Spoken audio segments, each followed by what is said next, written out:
The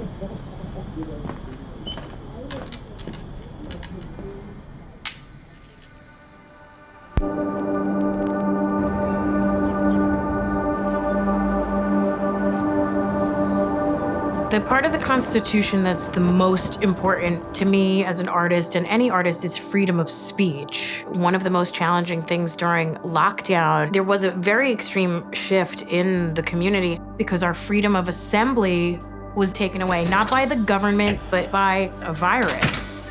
Just hit so many people in an industry that gathering is the bloodline. So to be able to get people together at a time where they needed human connection, it was beautiful.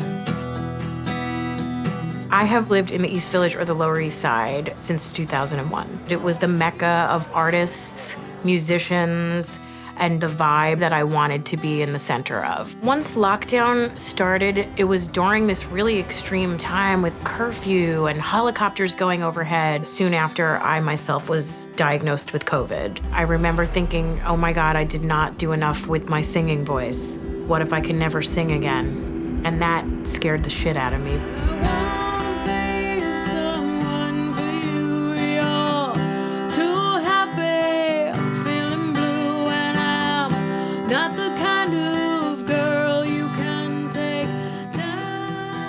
Seeing what I saw with the government, it did not protect every American. Music venues were first to close, they're last to open. Millions of jobs are attached to it, and livelihood and families attached to all of that. Never in my life have I come out of something feeling more resilient than after beating COVID. I went out on my fire escape and it was this beautiful sunny day, and birds were chirping, skateboarders were going by. I also had heard the stories of the people in Italy just connecting and playing music to each other as a means of communication. I knew I wanted to do something like that. So I decided to call it the Fiore Escape.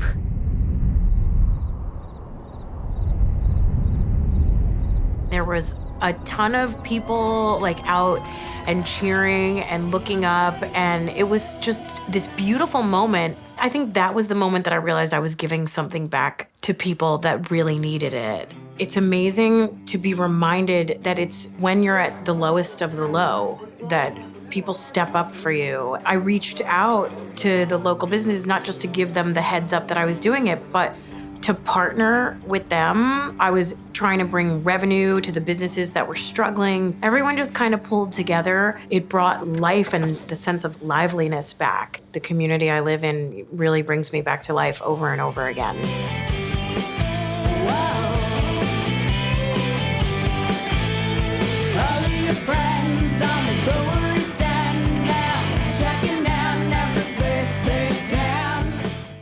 My dad passed 10 days after seeing me on TV. He died very proud of me. Seeing a difference that I was making for others, it's fueling me in a way that I never realized was even possible. My whole life, I didn't understand why I was given the gift of a singing voice. I feel very blessed, realizing that the gift you've been given is a gift that you actually are supposed to give back.